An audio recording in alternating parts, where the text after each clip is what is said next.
Right guys, welcome to another Friday Waffle. Excuse me, right. Hey, no. Get it, that's my chair. Get off. Oh, boo. Shut off. Okay, one and all, welcome to a Friday Waffle. Another nice Friday evening, I have to say. I mean, weather-wise this week, it's been pretty awful. I think we've had rain. I mean, yesterday and was it Wednesday, it literally didn't stop raining at all. But today's actually been not bad. It was raining earlier on. So, yeah, just back my run. Took the dogs out for a walk, had my dinner. So I thought I'll get the Friday Waffle done and then I'll maybe sit down and watch a film. So, I hope you've all had a decent week. Work-wise, I've had a bit of a week for hell. Excuse me, I'll not go into it, but it's been one of these weeks. It's just been seat of your pants stuff, absolutely non-stop. But hey ho, I shouldn't complain. Right, before I forget, you've probably seen, if you follow my well, I put a video out, was it last week I think it was, and I've also mentioned it a couple of times on my Facebook page, Weight of the Rodent. Now, I'm not turning into a channel where I'm trying to sell stuff. If you watch my channel, if you've been watching it for any length of time, you'll know that I'm still a member of a website called Way of the Rodent. Now, back in 2002, I think it was basically an online magazine. We produced a monthly magazine, and it was basically, well, it was all about video games, but it wasn't your usual video games magazine. It was a very, very sort of left field, slightly skewed kind of view of video games. But the thing is, the great thing about it, it was written by amateurs. It was all amateurs. There was maybe about 20 of us contributing to it. I mean, don't get me wrong, there's one or two guys who are kind of professional writers, but the majority of us are just people like myself, complete amateurs.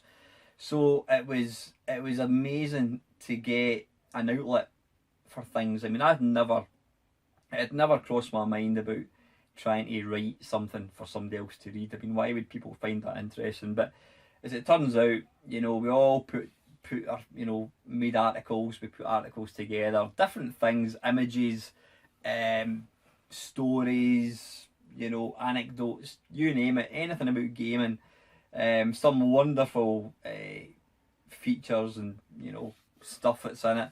So anyway, cut long story short, the magazine, I mean, we produced a monthly magazine for I think it was about 97 issues, which is quite a lot. And at our peak, we were getting in about 150,000 viewers, in sort of, is it independent? Not independent. We were getting millions of views. We were getting loads and loads and loads and loads of readers. So it was really, really popular. And then, unfortunately, the website was hacked by some Chinese. Now, apologies if anyone from China's watching this. No disrespect to you, but it was some Chinese hackers basically brought the website down, and unfortunately, our IT bod had not backed it up. So we basically lost virtually everything. But through the wonders of these archive sites, we've been able to get a lot of it. So to get back on track, we've been talking about, I mean, the last magazine was 2010, I think it was, proper magazine. We've done a couple since then, but nothing major.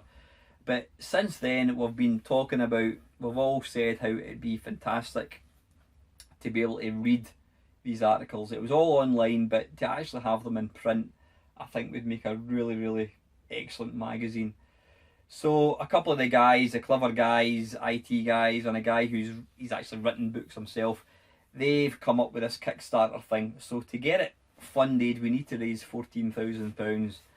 I think we're up to about just over 4,000, and we've got about 23 days to go. So it's still, you know, it's still touch and go whether we're going to get it. It's one of these things. I mean, you can make a pledge. If we don't get to the 14,000, then you don't pay anything. I've pledged, I think it's 40 quid for the book, and basically what we're going to do is all the old content, we're going to kind of give it a bit of a spring clean, dust it up a wee bit, and stick it back up. Now, it will be available for free in about a year's time, but one of the kind of extras is if you pay a wee bit more, you get to access it now. But I can honestly say, guys, if you've got any interest in old video games at all, you're going to love this book. I mean, this is my mate Tony Temple's in it. There's tons of other people you probably wouldn't know. Paul E. Moz, my mate who I've interviewed before, Paul's writing They Were Our Gaming Gods, or They Were Our Gods I should say. He's a writer. I've written quite a few bits and pieces in it as well. So obviously the fact that doesn't exist now, I've got my YouTube channel to kind of use for my creative juices.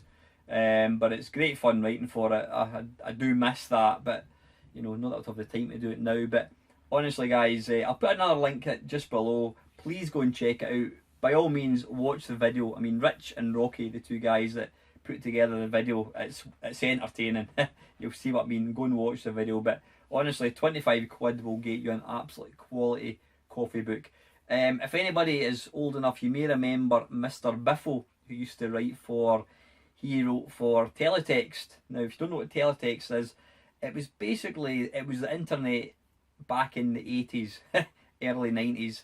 It was a thing you accessed on your TV, and Mr. Biffle used to have 2 or 3 pages dedicated to video games. Now, Mr. Biffle, aka Paul Rose, he's tweeted about it, so he's going to get it. So as I said, it's a popular thing. I've also been in touch with Dominic Diamond, and Dominic's kindly agreed to hold the Kickstarter page, print it off, hold it up, and give one of his famous thumbs up, and he's going to send me the picture back. So that's excellent that he's agreed to do that. So anyway, go and check it out, guys. You know, I know you guys, if you're watching this, you love hearing old farts talking about video games, and that is what Way of the Rodent was.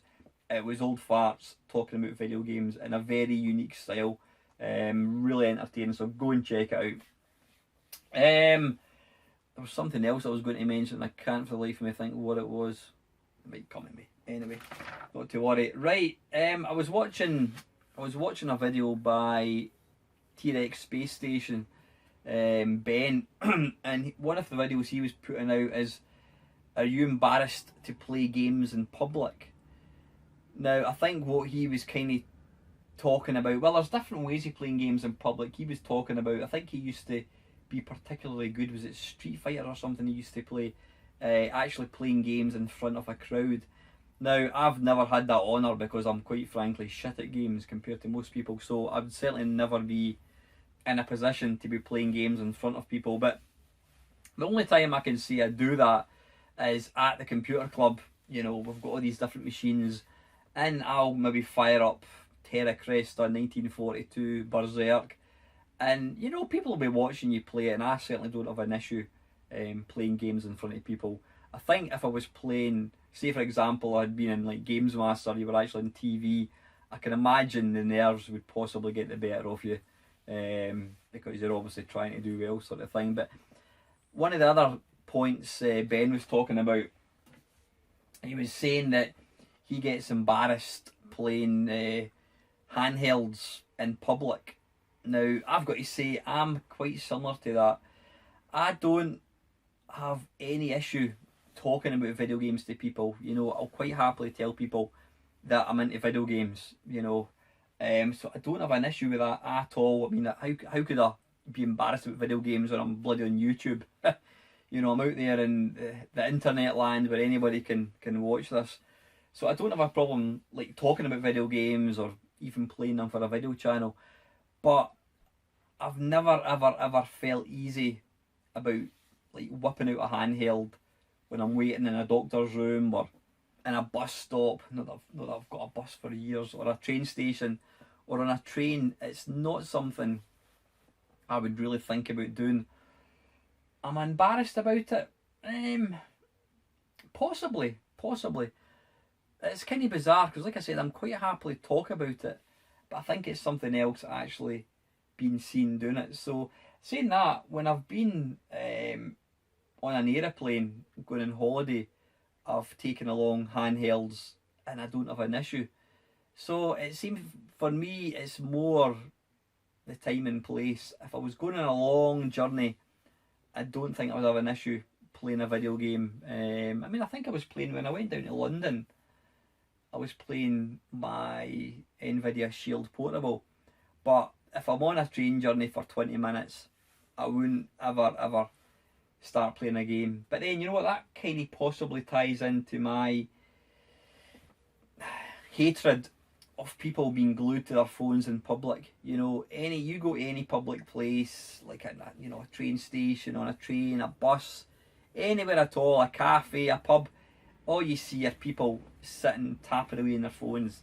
Even people who are in each other's company, both people are sitting tapping on their phones. They don't want to talk at all. So I've always had that annoys me. When I'm on a train, I'll maybe bring the phone out for a second, I'll check the time, or maybe check to see if I get a text message, something like that. But then I always put the phone back in my pocket or close the case. And I just don't like the fact, I don't like using phones and that in public. I just think it's, I don't know, I just think it's quite rude actually. I think it's quite a sad place I've got to now where people don't want to talk to each other. They would rather sit on their phone even when they're in company with other people. But yeah, getting back to the video games, yeah, I am possibly slightly embarrassed about playing handhelds in public. I mean, I would never, ever dream of, I mean, I work from home, but if I was in an office, I would never dream of, having my lunch and playing a video game. It's just something I wouldn't do. I've never done that. Maybe if I'd been younger, when, people wouldn't sort of frown upon it, I might have done that, but I don't think so. I've never done it, and I don't think I would ever do it. So yeah, interested. Would you? Are you quite happy to play handheld games in public? Stick your thoughts below, guys. Excuse me. Right, before I crack on, I've got an absolute metric ton load of questions. So thank you very much. I'm gonna have to I know I keep saying that if I get too many, I'm going to save some till the week after. I mean, last week I only had 2. This week I've got 1, 2, 3, 4, 5, 6, 7, 8, 9, 10, 11. 11 people asking questions, which is epic. What was I going to say? I don't know why I'm thinking about this. I'm conscious that my the quality of my videos, I'm not talking about the content, well, that's debatable. I'm talking about the actual visual quality. I mean, you're sitting watching this and it's not particularly sharp. Thing is, the thing that annoys me, I'm recording this on my phone, and when I watch it back before I upload it to YouTube, it's like HD. Now I don't know, am I missing something? But when I upload a video to YouTube, it always seems to be pretty shit quality. I'm looking, I mean, I'm just kind of tentatively looking at buying a camera specifically for recording videos. Now, ideally, I would really not want to spend any more than maybe 100, 150 quid. You're maybe saying, well, you've got no chance, mate. If that's the case, then I'll stick with my phone. But if anybody can recommend me a decent camera, second hand, but I know I'm not going to get a brand new one, a second hand camera for about 150 quid tops, that would be ideal for recording YouTube videos, please let me know, because I'm a complete numpty novice when it comes to stuff like that. So if you can, like I says, probably 150 tops. I could go to 160 quid. If there was a really good one, it was 160, then that's fine. But ideally, there or thereabouts, 150 quid for a second-hand camera that would be good for videos or particularly YouTube. Let me know. So right, I better batter into these now. These are just they're in no particular order. Basically, it's the order in which they were posted. First up, Mr. Batman. It's common knowledge that you're a C64 man who also has a big love for the Atari 8-bit computers, specifically the Atari 800. At least that's the impression I get. You're absolutely bang on. Also, of course, the beloved Commodore Amiga. Who doesn't love the Amiga? The question is, I ask, what other computer console have you adopted as your soft spot go-to machine? For me, the Spectrum was my first love, then the Master System, naturally the Amiga, but in the last few years I've become almost fanatical about the Commodore 16. I didn't own one in my youth, but I did play one in at friends when I started collecting systems seriously. I just had to have one. I can't put my finger on why I like it so much, but it seems like a natural fit to me. I guess it's my ultimate underdog machine. Do you have any systems apart from the ones mentioned that do similar to you? I was actually going through quite a few systems last night. I was playing my PC, my PC Engine Duo, which is a CD based thing. But there's a machine that I've really grown to like, and I enjoy playing it, and it is the GX 4000, which was one of the biggest failures in console history. I think it's sold, I don't know exactly what it was. Guru Larry put a video together recently. It was the top 10 worst selling consoles ever, and I think the GX 4000 was that number one, or it was, oh no, it wasn't number one, it was the Commodore 64S, I think they call it. But the GX 4000, it sold something like 4,000 machines, maybe slightly more than that. It was deemed a failure.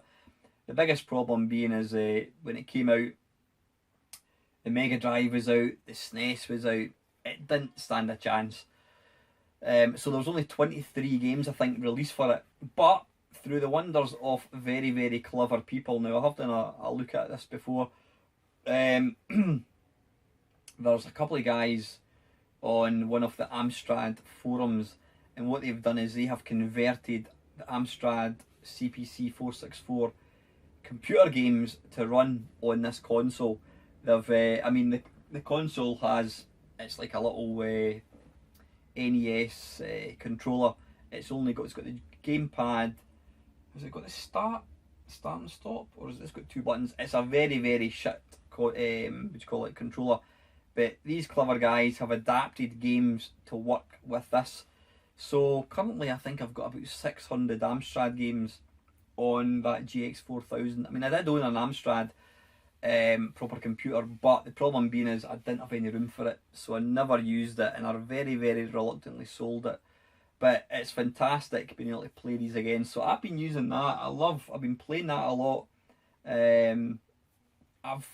I'm always drawn to computers for some reason. I mean, I love my consoles to bits, but I really, really enjoy the Amstrad GX 4000.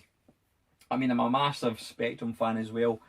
I've got to say though, I hardly play my Spectrum. I think because I've got it down there, it's not ideal. And the same with the BBC. I was going to play Chucky Egg last night, and I found out it was only keys. Now the way I've got my BBC set up, it's not really usable for the keyboard. It really needs, I've got the joystick, so because the game doesn't work with the joystick, I couldn't play it. But nah, I would say my go-to underdog machine at the moment is most definitely the Amstrad GX 4000.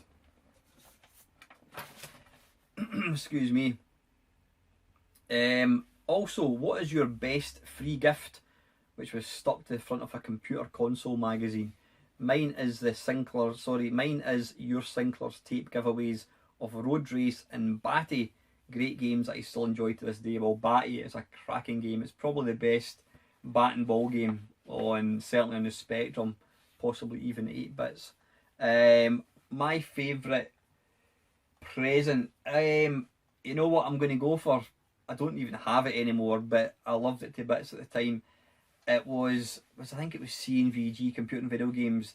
They gave away, it was when Outrun in 720 was getting released on the computers, and C&VG put the actual arcade tracks of Outrun, all the, Summer Breeze, whatever it's called, Splash Wave, I can't remember what the hell it's called again, the four or five Outrun tracks on one side of tape, and on another side they had the 720 music, proper arcade.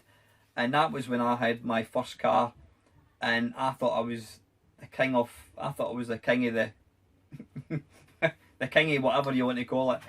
I used to drive about in my Mark II Escort with my sunglasses on, my long hair, blasting out Outrun, out the window, windows down, playing Outrun. Great, that's when you had a tape recorder in your, that's when you got a car, the first thing you did was you go to the market, one of the open air markets, and get the best tape thing and speakers you could get. So that's exactly what I did. So yeah, the tape with Outrun and 720 music on it. One more, following on from David's superb computer magazine video. Do you think the famous cover tape wars of the 80s, 90s irreparably damaged computer magazines for good? Now see, the thing is, I had moved on to the 16-bit machines by the time they started giving away tapes. But all I can remember being in like John Menzies and that, and looking at the magazines. Even though I had like an Amiga and an Atari ST, whatever, I still used to pick up Zap, and I can remember the more tapes that were stuck to the front of the magazine, the thinner the magazine was. To the point, I remember some of the very, very last Zaps, it was literally the tapes, and the magazine was maybe, you're lucky if it was 10 pages thick, and if you opened it up, it was just instructions to the magazine, to the games. So you almost got the feeling that they were using their budget to pay for games to put on their cover tapes, rather than spending the budget for the magazine. And then I think they probably created the problem themselves by putting games, full price games, on the front of the magazine. People then expected it, and people then were using the magazines as a way to sort of supplement their game collection. So I think possibly, I mean at that point, but I think the 8-bit computers were definitely kind of dying. But I do agree that excuse me, I'll let that dog out. Right, out you go, Archie. Out, hurry up. I do agree that the tapes probably were detrimental to the sort of the existence of the magazine, you know. So anyway, thank you very much, but I appreciate it. Right, number 2, down the rabbit hole, Kev. Hi Alan, for the Friday Waffle, I notice lots of YouTubers have a specific gaming chair, but to be honest, I find my old couch works perfectly. Assuming you always play in that chair you're sitting in, for most waffles, how comfy is it? Would you replace it with a different seat if given the chance, or does it have a sentimental value? Yeah, good question, Kev. This chair I got this specifically for this games room, specifically to sit in and play video games. So I've had it for about probably 5 years, and it is ridiculously comfy. It is super comfy. So yeah, if I want to play games on that TV, obviously I face this way. If I've got the TV over there, I just spin it around. It's on a kind of spinnery thing. So yeah, great, absolutely fantastic chair. Love it to bits. Secondly, you own several computers that traditionally use tape drives, but I assume you replace those with flash carts. Do you ever actually use tape drives anymore, even for nostalgia's sake?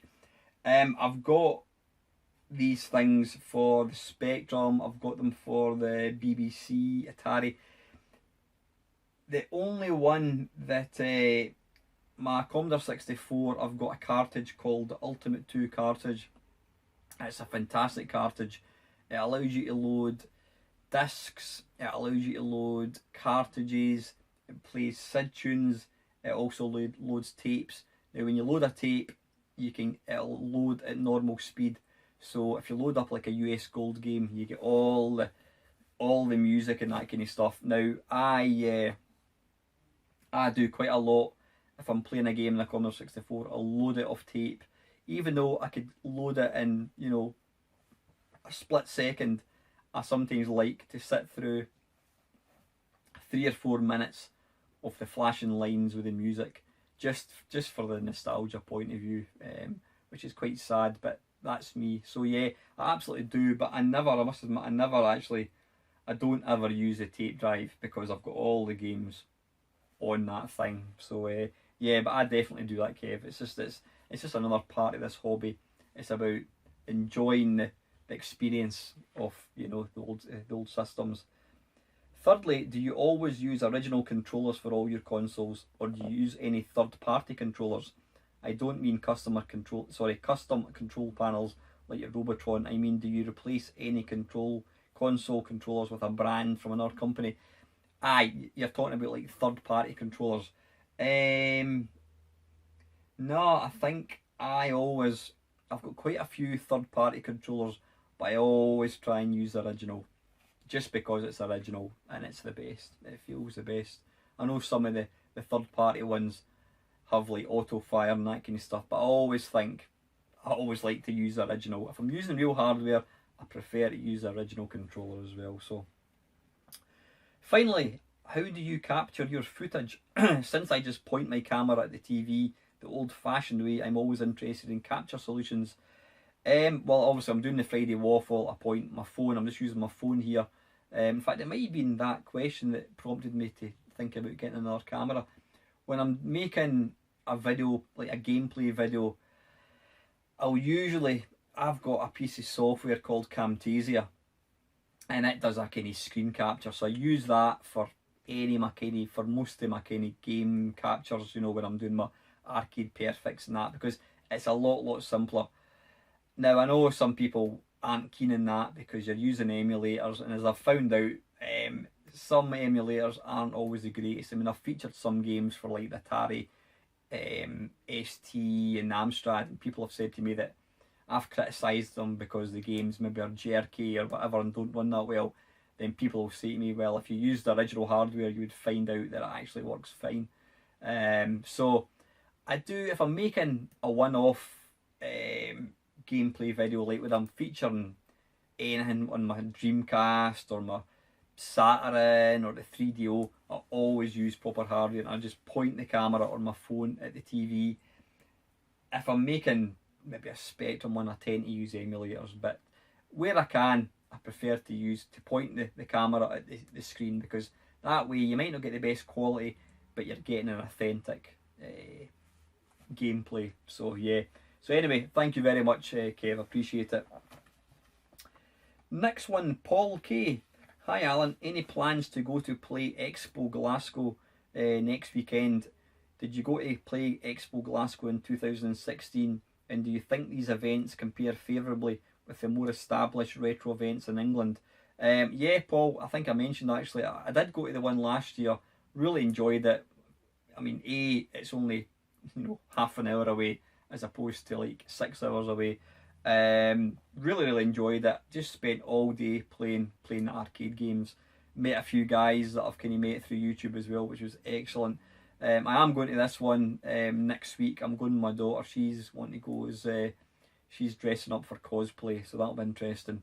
So yeah, if you're going along, Paul, or anyone else is going to Glasgow, I'm going on this Saturday, and if you happen to see me, make sure you come up and say hello. So yeah, should be good. But as far as comparing it, I think there's certainly not, it's not as big as say Manchester or Blackpool, I don't think, but I enjoyed it. It's quite, I mean, the bits that I like the best are really the arcade games. You know, I'm not so bothered about the home computers and that, because I've kind of got all these anyway.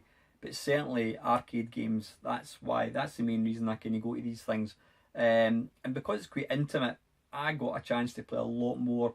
Whereas bigger events, there are a lot more people. There's a lot more machines, but there's a lot more people as well. So I certainly think they do compare favourably. So yeah, but anyway, thanks for the question, Paul. And like I says, if you are going, make sure you come up and say hello.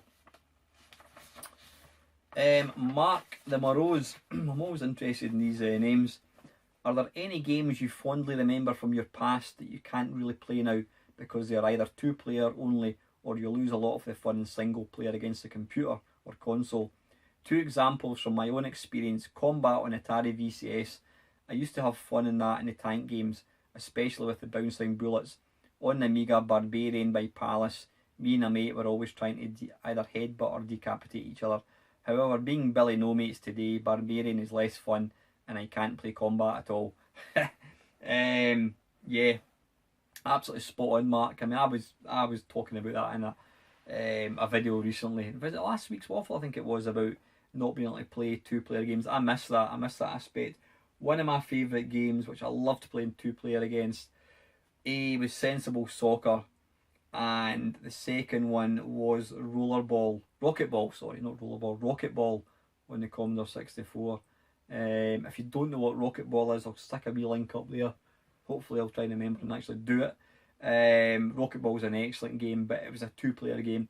And all these games, like Summer Games by Epix, I loved them to bits. Joystick Wagglers, I used to love the competitive aspect of them. And now I just don't get that opportunity at all, which is a shame, but you know, what do you expect? So anyway, yeah, great question, Mark, so thanks for that, mate. Ian Hunter, have you ever been coerced into buying games because of favourable reviews? Apologies for being modern here, but the best example for me is No Man's Sky. This game was lambasted on release by gamers, but I am still loving it. I think my question here, Alan, is do you value social media opinion on software, or are you like me and try it for yourself?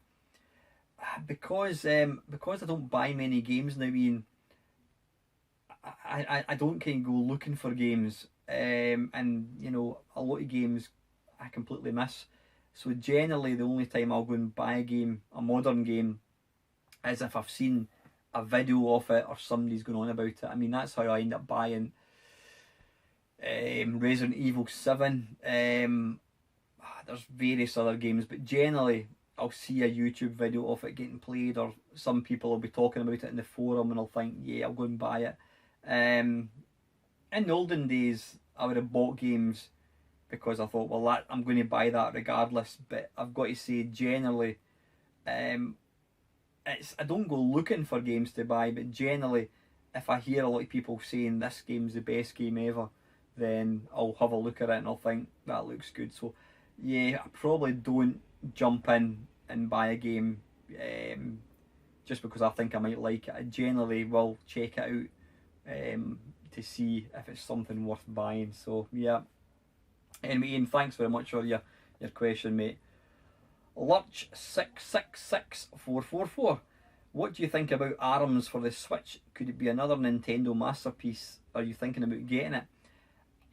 After your question, I did have a look at it. It's a kind of boxing game. It reminds me of, if you're of a certain age, you'll remember a game called Raving Bonkers, and it was a plastic kind of wrestling boxing ring for 2 players, and both of you had a robot, and you basically pummeled these buttons, and your robots, they're only made of plastic, they would fight one another. Well, this Switch is kind of like that. It's a beat 'em up, but it's kind of first person viewpoint, or is it third person? Yeah, it's third person. You can see your fighter, and then in the background you can see your opponent, but you've got these big elasticated arms. You're a bit like, is it Sagat out of Dalzim, the big rubbery man out of Street Fighter 2. It looks interesting. It's getting really good reviews. I was kind of thinking about getting it, but then I thought to myself, I think it'd be a game that I'd buy and I probably wouldn't play it. So maybe if it comes down in price, I'm certainly not going to buy it at the moment. You know, for whatever it is, 40, 50 quid. If it came down in price, then it might be something I'm thinking about buying, you know. But right now, you don't get any cheap Switch games. So anyway, thanks for your question, mate. Panther UK, what is the worst, and I mean very worst, arcade port ever on a home 8 or 16-bit system?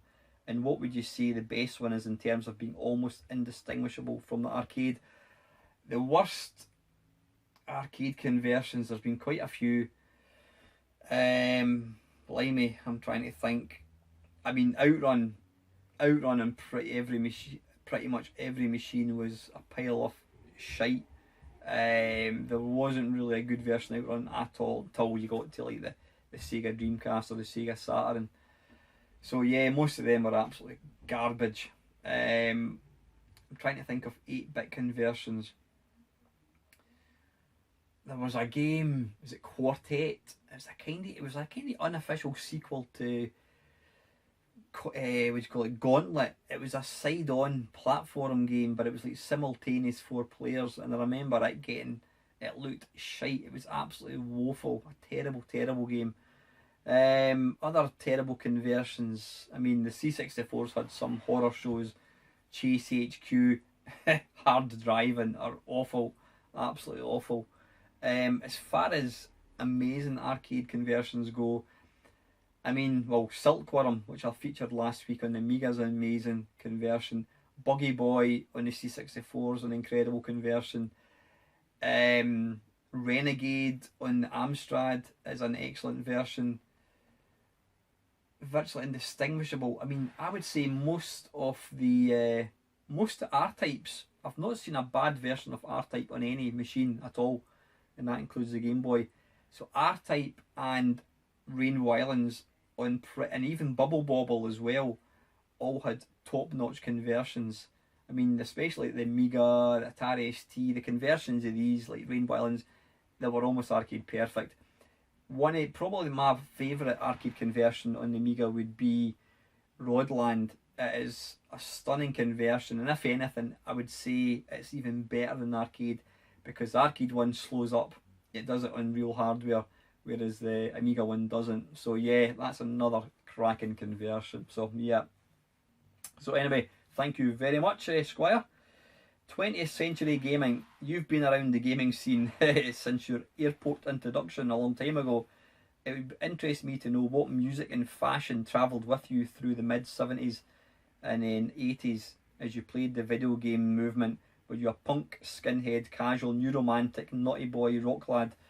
Do you have any games memories that trigger off those memories? My music taste is very, very general. I mean, my first kind of music that I got into, I was a naughty boy. My first album was Madness. Loved the Specials. I mean, I've seen the Specials a couple of times recently. Specials, Bad Manners, The Beat, Selector. So that was my early music. By the time I got my computer, I mean, I'm talking about late 70s. By the time I got my first computer, it was 83, 84. I'd kind of moved away. I mean, the sort of two-tone ska music wasn't really much of a thing in the sort of late or mid 80s. By that point, I'd moved on to like Howard Jones. Loved Howard Jones, Marillion, Ultravox, Meatloaf. I loved all these guys. I thought, that was the music. Phil Collins even. So the one album that I listened to, or a couple of albums that I listened to that really trigger memories of games would be I can't remember. It was Howard Jones's first, is it Humans Lib, I think they called it. His first album with a new song, What Is Love, and Marillion, Kaylee, Misplaced Childhood. That was an awesome album. I actually was lucky enough to see Fish perform that. Was it last year, the year before, I think it was. So yeah, that was my music. That's the ones that trigger music a lot now. Nowadays I'm into my heavy metal. Not so much heavy metal. I mean, I like Metallica. Favourite group's probably AC/DC, I would say. So my music taste has definitely changed. But yeah, great question again. Thanks, Mark. I appreciate that. Next up, Belfast Gonzo. I love some of these names, by the way. What did you use to copy C64 cassettes? I bought all mine. I didn't copy anything. Yeah. I was quite sophisticated. I had a thing called a freeze frame cartridge. It was about 40 quid to buy, but the great thing was you plugged it into the back of your Commodore 64, you switched it on, you loaded, you didn't switch the cartridge on, you switched your computer on, you loaded the game, then whatever point you wanted to save the game, you press this big red button and up popped a menu, and you literally typed in the name of the game and it would save it to disk. So that's what I used to copy my cassettes. I never had a double cassette recorder. I always found that tape to tape in the C64 wasn't very, very good. Certainly I couldn't do it, but I was lucky enough to buy a disc drive quite early on, and I got a hold of that thing. So that's what I used to copy my discs or copy my tapes. I did have I can't remember what it was called. I had a bit of software that used to copy discs. But yeah, freeze frame, that was my copying device of choice. I had a double tape deck, but it was bloody useless for copying games. Yeah, I found that as well. I think the Spectrum was more reliable with these kind of things. But so anyway, thanks very much for your question, mate. Silicon State, how much did you use cheat modes, either built in or through pokes you loaded before the game? Also, do you know anyone that doesn't play games without cheating? I know someone that still plays every new game by cheating every time like it's the norm.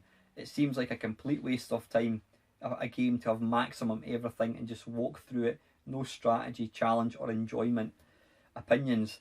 I did kind of, I mean, the pokes was a Spectrum thing. I always think that was more a Spectrum thing. So cheats on Commodore 64 wasn't really a thing for me back in the day. Nowadays, every image that you've got, you load up, you get the menu for cheats and that kind of stuff, and I occasionally use them. I would never ever play a game from start to finish with cheat modes on. I would always try and play it properly. But I have mentioned a few times that I wish game developers would build in the option to cheat, because there's nothing worse than getting to a level and you simply can't get past it. I mean, I've got quite a few games that I've got to a certain point in the game and I simply can't get past it, and I end up just forgetting about the game, and I don't complete it. So I would love to have the option, but I totally agree. I think to play a game from start to finish using the cheat mode is just silly. That's just, it's not a game. I mean, developers take a long time to perfect the difficulty, and if you're just sticking on infinite energy, you're kind of wasting it. So I'd always try and play it initially, and if I couldn't get past it, then I'd probably go into a cheat. But sadly, you don't get many cheats in games nowadays. So anyway, thanks for your question, mate. That's a good one. And very finally, I think that's the last one. I think it is. Yep, finally, because this has probably ran on for quite a while. Retrohawk Scott. Hi Alan, a question for this week's Friday Waffle. With current gaming, do you think things are starting to stagnate? Not sure if it's just me, but it seemed the gaming world once moved at a much higher pace than that of today, as we always seem to be getting now are sequels and remasters. I suppose the same could be said with movies. I completely agree with you, Scott. I think the biggest problem nowadays is games are very expensive. So companies are not prepared to take a gamble on new ideas. I mean, back in the 8-bit days, there were guys quite literally sitting in their bedroom programming games. So that's why we got these really original games, Back to School, School Days, Elite, Trash Man, you know, you name it. There was these, all Paradroid, there was all these really, really original games. Now, and that's why I think I'm partly bored of, you know, I wouldn't say bored, but that's why I tend to avoid. I'm not so much into modern consoles. Don't get me wrong, some of the games are stunning. But yeah, most games now are first person shooters. They're virtually all the same. Different graphics, different weapons, but it's the same idea. Don't get me wrong, some people absolutely love them, but yeah, originality I think has definitely gone out the window.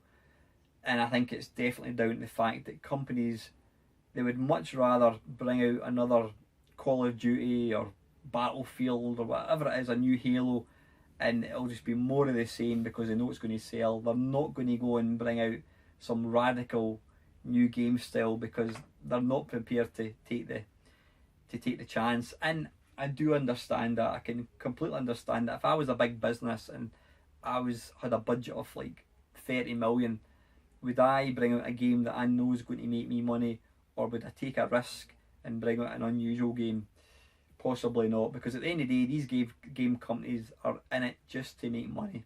Absolutely. I'm sure the guys that make them are gamers, but they're only in it to make money, to make a profit, to pay wages, etc. So I can understand why they don't take chances, and I think that is a big part of why I enjoy the old systems so much, because there's so much originality, there's so many different types of games, whereas now there's probably only maybe 3 or 4. You get your first person shooters, you get your RPG type games, you get your driving games, and that is about it. You know, your football games, your whatever, but there's very, very little originality in games now, so, which is sad, but you know what, it's the way of the world. And I think you're absolutely right with films as well. Films, again, they're just fully CGI, and quite frankly, I've got quite bored of watching a lot of films as well. It needs to take something pretty special to kind of pique my interest. So thanks again, Scott. So anyway, listen guys, I've prattled on quite long enough. Thank you very much to all the people that took time to ask me questions.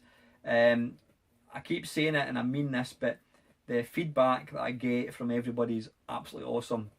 And I keep saying it in my comments, I really do appreciate it. Getting feedback is my reward for what I do, because if I wasn't getting any feedback, then you start to think, well, is there any point in me doing this? You know, people aren't enjoying it. I mean, I make this for me, but it's a lovely side effect that other people seem to enjoy it. So please keep it coming. Please keep the questions for next Friday Waffle. And that is really it, guys. I hope you all have a wonderful weekend. I'm off to watch a film. I don't know what I'm going to watch. I'm off to watch a film of some sort just now anyway. Hope you have an ace weekend. And finally, thank you very much for watching.